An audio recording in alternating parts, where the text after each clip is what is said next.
அனைவருக்கும் வணக்கம். இன்னைக்கு வீடியோல என்ன பார்க்க போறோம் அப்படின்னா, பாவம் நீங்கி மோட்சம் கிடைக்க வைகுண்ட ஏகாதசி விரதம் கடைபிடிக்கும் முறை, யார் யாரெல்லாம் விரதம் கடைபிடிக்கலாம், சொல்ல வேண்டிய ஸ்லோகம், விரத பலன்கள் என்ன அப்படின்றத நம்ம டீடைல்டா இந்த வீடியோல பார்க்கலாம்.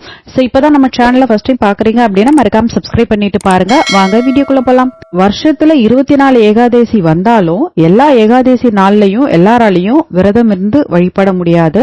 வருஷம் முழுக்க வர ஏகாதசியில விரதம் இருந்து வழிபட்டா என்ன பலன்கள் கிடைக்குமோ அந்த பலன்கள் இந்த ஒரு நாள், அதாவது வைகுண்ட ஏகாதசியான இந்த நாள் அன்னைக்கு பெருமாளுக்கு விரதம் இருந்து வழிபடுவதனால நமக்கு புண்ணியம் உண்டாகும். இந்த ஒரு நாள் நம்ம தூங்காம விரதம் இருந்து பெருமாளை வழிபட்டோம் அப்படின்னா வைகுண்டத்திற்கு செல்லும் பாக்கியம் நமக்கு கிடைக்கும் அப்படின்றது நம்பிக்கை. வைகுண்ட ஏகாதசி அன்னைக்கு சொர்க்கவாசல் திறப்ப பாக்குறதும் சொர்க்கவாசல் வழியா பெருமாளை தரிசிக்கிறதும் ரொம்பவே சிறப்பான ஒரு விஷயம். பூலோக வைகுண்டமான திருச்சி ஸ்ரீரங்கத்துல ராப்பத்து பகல் பத்து அப்படின்னு சொல்லி மொத்தம் 20 நாட்கள் வைகுண்ட ஏகாதசி விழா நடக்கும். இந்த 20 நாட்களும் 4000 திவ்ய பிரபந்தம் பாராயணம் பண்ணுவாங்க. விரதங்கள்ல முக்கியமான விரதமாவும் பெருமாளுக்கு விருப்பமான விரதமாவும் கருதப்படுற ஒரு விரதம் ஏகாதசி விரதம். திதியில 11வது திதியா வர ஏகாதசி வளர்பிறை மற்றும் தேய்பிறை இந்த 2 நாட்கள்லயும் வரும். அதாவது மாசத்துக்கு 2 ஏகாதசி, வருஷத்துக்கு மொத்தம் 24 ஏகாதசி விரத நாட்கள் வரும். ஒவ்வொரு ஏகாதசிக்கும் ஒவ்வொரு பலன்கள் இருக்கு. மார்கழி மாசத்துல வர ஏகாதசியை தான் வைகுண்ட ஏகாதசி அப்படின்னு சொல்லி சொல்றோம். மார்கழி மாசத்தோட மிக முக்கியமான நிகழ்வாவும் விரத நாளாவும் இருக்கிறது வைகுண்ட ஏகாதசி. இந்த வைகுண்ட ஏகாதசியை மோட்ச ஏகாதசின்னு கூட சொல்லுவாங்க. இந்த நாளன்னைக்கு பெருமாள் கோயில்ல சொர்க்கவாசல் திறப்பாங்க. வைகுண்ட துவாரம் அப்படின்ற இந்த வாசல் வழியா பெருமாளை போய் யாரு தரிசிக்கிறாங்களோ அவங்களுக்கு வைகுண்ட பதவி கிடைக்கும் அப்படின்றது ஐதீகம். நிறைய பேரு நைட்டு முழுக்க கண்வெடிச்சு உபவாசம் இருந்து விரதம் கடைபிடிக்கிற வழக்கமும் இருக்கு. வருஷத்தோட கடைசியில, அதாவது டிசம்பர் 26 அன்னைக்கு வர ஏகாதசிய வைகுண்ட ஏகாதசியா நினைச்சுக்கிறாங்க. ஆக்சுவலா ஜனவரி 10ஆம் தேதி வர ஏகாதசியை தான் நம்ம வைகுண்ட ஏகாதசியா கடைபிடிக்கணும். வைகுண்ட ஏகாதசிய முக்தி ஏகாதசி, முக்கோடி ஏகாதசி, பெரிய ஏகாதசி அப்படின்னு பல பேர்ல நம்ம அழைக்கிறோம். வைகுண்ட ஏகாதசி எப்போது அப்படின்னு பார்க்கலாம். தசமி, ஏகாதசி, துவாதசி இந்த 3 நாட்கள் விரதம் இருக்கிறது தான் முழுமையான வைகுண்ட ஏகாதசி விரதம் அப்படின்னு சொல்லுவாங்க. தசமி திதி என்னைக்கு அப்படின்னு பார்த்தோம்னா 9/1/2025 வியாழக்கிழமை அன்னைக்கு தசமி திதி இருக்கு. ஏகாதசி திதி எப்போ அப்படின்னு பார்த்தோம்னா 10/1/2025 வெள்ளிக்கிழமை அன்னைக்கு மதியம் 12:22 ஸ்டார்ட் ஆகி 11/1/2025 சனிக்கிழமை காலை 10:19 வரைக்கும் ஏகாதசி திதி இருக்கு. துவாதசி திதி எப்போ அப்படின்னா 10/1/2025 சனிக்கிழமை அன்னைக்கு துவாதசி திதி இருக்கு. பாரணை செய்யும் நேரம் காலை 6:34 முதல் 8:21 வரைக்கும் இருக்கு. பாரணை நேரம் அப்படிங்கிறது விரதத்தை நிறைவு செய்யும் நேரம். பெருமாள் கிட்ட திருமங்கை ஆழ்வார் ஒரு வரம் கேட்டாரா, அதுக்கு என்ன வரம் வேணுமோ சொல்லு அப்படின்ற மாதிரி பெருமாள் சொன்னாரா. அதற்கு திருமங்கை ஆழ்வார் எனக்கு பெரியாழ்வார் அருளிய 1000 பாசுரங்கள் அமுதம் போன்றது, அதை நீங்க கண்டிப்பா கேட்கணும். அது மட்டும் இல்லாம 4000 திவ்ய பிரபந்தத்தையும் நீங்க கேட்கணும் அப்படின்னு சொல்லி சொன்னாரா. சோ ரெண்டுத்தையுமே கேட்கணும் அப்படின்னா கண்டிப்பா முடியாது. சோ ரெண்டுத்தையும் தனித்தனியா வேணா கேட்கலாம் அப்படின்னு சொல்லி ஒரு நாளைக்கு 100 பாடல்கள் வீதம் 10 நாளைக்கு 1000 பாசுரங்களை கேட்டாரா. வைகுண்ட ஏகாதசிக்கு பின்னாடி வர அந்த 10 நாட்கள்ல தான் அந்த 1000 பாசுரங்களை கேட்டாரா.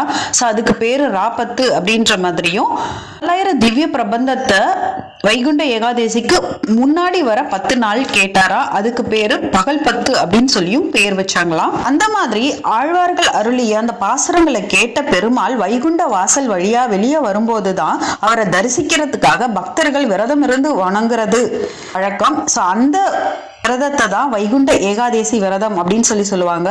108 வைணவ தலத்துல தமிழ்நாட்டுல முதன்மை இடமா இருக்கிறது திருச்சி ஸ்ரீரங்கத்துல இருக்கிற ஸ்ரீரங்க பெருமாள்.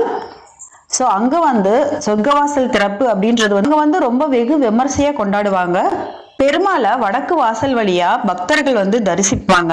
வடக்கு வாசல் வழியா பெருமாளை தரிசிக்கிறது கோடி புண்ணியத்தை தரும் அப்படின்னு சொல்லுது புராணம். விரதம் கடைபிடிக்கும் முறை என்ன அப்படின்றத பார்க்கலாம். ஏகாதசி விரதம் இருக்கணும்னு நினைக்கிறவங்க அதுக்கு முன்னாடி நாளான தசமி நாளன்னைக்கு ஒருவேளை மட்டும் சாப்பிட்டுட்டு விரதத்தை ஸ்டார்ட் பண்ணணும். ஏகாதசி அன்னைக்கு அதிகாலை எழுந்த உடனே குளிச்சுட்டு இறைவனை வழிபட்டு விரதத்தை துவங்கணும். எல்லார் வீட்லயும் பெருமாள் போட்டோ இருக்கும். பெருமாள் போட்டோவை அழகா தொடச்சிட்டு ஒரு மனைக்கு மேல மாக்கோலம் போட்டு அதுக்கு மேல சிகப்பு அப்படி இல்லைன்னா பச்சை நிற துணியை விரிச்சு அதுக்கு மேல பெருமாள் போட்டோ வச்சு சந்தன குங்குமம் வச்சு அலங்காரம் பண்ணிக்கலாம். துளசி மாலை நம்ம பெருமாளுக்கு கட்டாயம் சாத்தணும். 10ஆம் தேதி அன்னைக்கு அதிகாலை 3 மணிக்கு சொர்க்கவாசல் திறந்துருவாங்க. டைரக்டா போக முடிஞ்சவங்க சொர்க்கவாசல் பார்த்துட்டு அப்படியே விரதத்தை ஸ்டார்ட் பண்ணிக்கலாம். இன்கேஸ் அப்படி போக முடியல அப்படின்னாலும் பக்கத்துல கோயில்ல இந்த சொர்க்கவாசல் திறப்பு நிகழ்ச்சி நடக்கும். சோ அந்த மாதிரி நடந்தாலும் கலந்துட்டு விரதத்தை ஸ்டார்ட் பண்ணலாம். முக்கியமா நம்ம துளசி தீர்த்தம் வைக்கணும். ஏகாதசி நாள் அன்னைக்கு முழுக்க உணவு எதுவும் சாப்பிடாம விரதத்தை நம்ம கடைபிடிக்கணும். தண்ணி மட்டும் குடிச்சுக்கலாம். இந்த நாளன்னைக்கு எக்காரணம் கொண்டு நம்ம துளசியை பறிக்க கூடாது. இன்கேஸ் பூஜைக்கு நம்ம துளசி மாலை சாத்தணும் அப்படின்னு நினைச்சா கூட முன்னாடி நாளே பறிச்சு மாலைய கட்டி நம்ம எடுத்து வச்சுக்கணுமே தவிர அந்த நாள் அன்னைக்கு ஏகாதசி நாள் அன்னைக்கு நம்ம கட்டாயம் துளசியை பறிக்க கூடாது. துளசி இலை வெப்பத்தை தணிக்க கூடியது அப்படின்றதுனால விரத நாளான ஏகாதசி அன்னைக்கு 7 டைம் நம்ம துளசி இலைய சாப்பிடலாம். மார்கழி மாசம் குளிர்காலம் அப்படின்றதுனால நம்ம பாடி ரொம்ப ஹீட் ஆயிடும். அதை தணிக்கணும் அப்படின்றதுக்காக தான் இந்த துளசியை சாப்பிடுறது. யார் யாரெல்லாம் விரதம் கடைபிடிக்கலாம் அப்படின்னு பார்த்தோம்னா 9 வயதுல இருந்து 79 வயது வரைக்கும் இருக்கிறவங்க விரதத்தை கடைபிடிக்கலாம். எந்த ஒரு விரதமா இருந்தாலும் அவங்கவுங்க ஹெல்த் கண்டிஷனை பொறுத்து தான் இருக்கு. கர்ப்பிணி பெண்கள் விரதத்தை கடைபிடிக்க வேண்டாம். அவங்கள தவிர ஹெல்த் இஷ்யூ இல்லாதவங்க விரதத்தை தாராளமா கடைபிடிக்கலாம். உங்களால முடிஞ்ச நைவேத்தியத்தை வச்சு காலையில விரதத்தை ஸ்டார்ட் பண்ணலாம். இன்கேஸ் எதுவும் முடியல அப்படின்னாலும் பால்ல கல்கண்டு சேர்த்து நைவேத்தியம் பண்ணிட்டு விஷ்ணு சகஸ்ரநாமம் விஷ்ணு புராணம் நம்ம பாராயணம் பண்ணலாம். எதுவுமே முடியல அப்படின்னாலும் ஓம் நமோ நாராயணா அப்படின்ற அந்த நாமத்தை நம்ம 108 முறை உச்சரிச்சு துளசியால பெருமாளுக்கு அர்ச்சனை செஞ்சு தூபம் காமிச்சு பூஜையை நிறைவு செஞ்சு விரதத்தை துவங்கலாம். சொர்க்கவாசல் திறக்கிறத நம்ம பார்த்துட்டு உடனே இந்த பூஜைய நம்ம வீட்டுல பண்ணணும். விஷ்ணுவோட ஆலயங்கள்ல பொதுவா வடக்கு வாசல் மூடி வச்சிருப்பாங்க. ஏகாதசி அன்னைக்கு அது திறப்பாங்க. அந்த வாசல் வழியா போய் நம்ம இறைவனை தரிசிக்கலாம். இதுக்குன்னு ஒரு புராண கதையே இருக்கு. மகாவிஷ்ணுவோட போர் புரிஞ்ச மது கைடவர்கள் அவங்க பெற்ற அந்த இன்பத்தை உலகத்துல இருக்கிற எல்லாரும் பெறணும் அப்படின்னு நினைச்சாங்க. அதனால அவங்க ஒரு வரம் ஒண்ணு மகாவிஷ்ணு கிட்ட கேட்டாங்களாம். என்ன வரம் அப்படின்னா, வைகுண்ட ஏகாதசி அன்னைக்கு யாரு உங்களை தரிசிக்கிறாங்களோ அவங்களுக்கு அவங்க செய்த பாவங்கள் எல்லாம் விலகி அவங்க சொர்க்கத்தை அடையணும் அப்படின்ற வரத்தை கேட்டாங்களாம். மது கைடவர்களோட வரத்திற்கு இணங்க இந்த நாளன்னைக்கு யாரு விரதம் இருந்து சொர்க்கவாசல் வழியா பெருமாளை தரிசிக்கிறாங்களோ அவங்களுக்கு அவங்க செய்த பாவங்கள் நீங்கி மோட்சம் கிடைக்கும் அப்படின்றது ஐதீகம். இந்த நாளை வைகுண்ட முக்கோடி ஏகாதசி அப்படின்ற பேர் சொல்லியும் அழைப்பாங்க. 30 முக்கோடி தேவர்களும் அனுசரிக்கிற ஒரு விரதமா இந்த விரதம் இருக்கு. உள்ளத்துல பக்தி உணர்வையும் உடல் ஆரோக்கியத்தையும் இணைக்கிற ஒரு விரதமாவும் கருதப்படுது.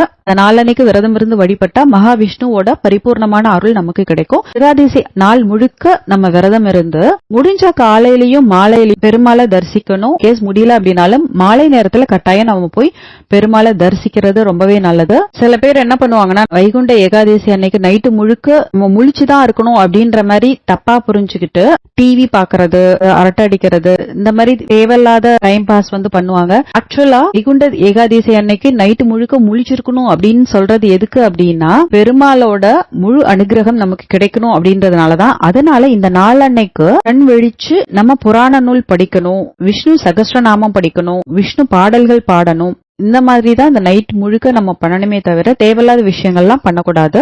விரதத்தை நிறைவு செய்யும் முறை என்ன அப்படின்னு பார்த்தோம்னா, துவாதசி திதி அன்னைக்கு, அதாவது 10/1/2025 சனிக்கிழமை காலை 6:34 முதல் 8:21 வரை இந்த டைம்குள்ள நம்ம 21 வகையான காய்கறிய சேர்த்து அமைச்சு நைவேத்தியம் பண்ணணும். நம்ம படைக்கிற நைவேத்தியத்துல அகத்திக்கீரை, நெல்லிக்காய், சுண்டைக்காய் இதெல்லாம் கட்டாயம் வைக்கணும். சேர்ந்து நைவேத்தியம் பண்ணிட்டு அகைன் துளசி தீர்த்தம் வச்சு பெருமாளுக்குரிய மந்திரங்கள்லாம் சொல்லி நைவேத்தியம் பண்ணிட்டு தீபதூபம் காமிச்சு பெருமாளுக்கு நைவேத்தியம் பண்ணதுக்கு அப்புறம் அதை பிரசாதமா நம்ம சாப்பிட்டுட்டு விரதத்தை நிறைவு செஞ்சுக்கலாம். முக்கியமான விஷயம், துவாதசி அன்னைக்கு பகல்ல தூங்கக்கூடாது. விரத பலன்கள் என்ன அப்படின்றத பார்க்கலாம். வைகுண்ட ஏகாதசி விரதம் கடைபிடிக்கிறவங்களுக்கு தெரிஞ்சோ இல்ல தெரியாமலோ செய்த பாவங்கள் நீங்கி வைகுண்டம் போவாங்க அப்படின்றது ஒரு ஐதீகம். அது மட்டும் இல்லாம சகல சௌபாகியங்களும் கிடைக்கும், உடல் ஆரோக்கியம் மேம்படும். நீங்க ஏதாவது ஒரு ஸ்பெசிபிக்கான வேண்டுதல் வச்சுட்டு நீங்க அந்த விரதம் இருந்தீங்க அப்படின்னா கட்டாயம் அந்த வேண்டுதல் நிறைவேறும். வாழ்க்கையில ஏற்றம் கிடைக்கும்,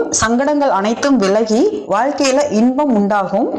காயத்ரிக்கு மிஞ்சிய மந்திரமும் இல்லை, ஏகாதசிக்கு மிஞ்சிய விரதமும் இல்லை அப்படின்ற ஆன்றோர் வாக்கு இருக்கு. அனைவருக்கும் வைகுண்ட ஏகாதசி விரத தின நல்வாழ்த்துக்கள். எல்லாருக்கும் பெருமாளோட அருள் கிடைக்கணும் அப்படின்னு சொல்லி இந்த பதிவை நான் நிறைவு செஞ்சுக்கிறேன். உங்களுக்கு இந்த வீடியோ கட்டாயம் யூஸ்ஃபுல்லா இருந்திருக்கும் அப்படின்னு நம்புறேன். உங்களுக்கு இந்த வீடியோ பிடிச்சிருந்துச்சு அப்படின்னா லைக் பண்ணுங்க, கமெண்ட் பண்ணுங்க, உங்க ஃப்ரெண்ட்ஸோட ஷேர் பண்ணிக்கோங்க. மறக்காம நம்ம சேனலுக்கு சப்ஸ்கிரைப் பண்ணி சப்போர்ட் பண்ணுங்க. நன்றி.